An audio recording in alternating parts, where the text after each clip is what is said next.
বহুল প্রতীক্ষিত ত্রয়োদশ জাতীয় সংসদ নির্বাচনে ঐতিহাসিক বিজয় অর্জনের মাধ্যমে 17 ফেব্রুয়ারি বাংলাদেশের নতুন সরকারের প্রধানমন্ত্রী হিসেবে শপথ নিচ্ছেন বিএনপির চেয়ারম্যান তারেক রহমান। তার এই শপথ গ্রহণ অনুষ্ঠানকে কেন্দ্র করে ব্যাপক প্রস্তুতি নিচ্ছে বিএনপি ও অন্তর্বর্তী সরকার।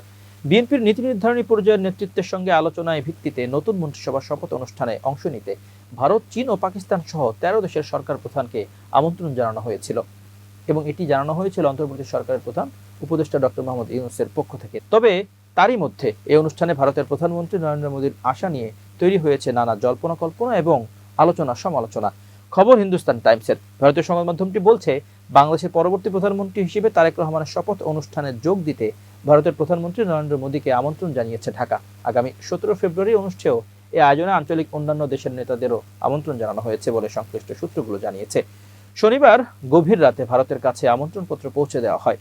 এর কয়েক ঘন্টা আগে তারেক রহমানের দল বিএনপি নেতারা জানান, শপথ অনুষ্ঠানে আঞ্চলিক দেশগুলোর নেতাদের আমন্ত্রণ জানানো হবে, কিন্তু 17 ফেব্রুয়ারি মুম্বাইয়ে ফ্রান্সের প্রেসিডেন্ট ইমানুয়েল ম্যাক্রোর সঙ্গে দ্বিপাক্ষিক বৈঠকের সূচি থাকায় নরেন্দ্র মোদী ঢাকায় আসতে পারছেন না বা পারেননি। আগামী সপ্তাহে এআই ইম্প্যাক্ট সামিটে অংশ নিতে ভারতের সফরে আসছেন ম্যাক্রো এবং তার সফর শুরু হবে মুম্বাই থেকেই। অবশ্য মোদী না এলেও তারেক রহমানের শপথ অনুষ্ঠানে ভারতের পক্ষ থেকে একজন জ্যেষ্ঠ নেতা উপস্থিত ছিলেন।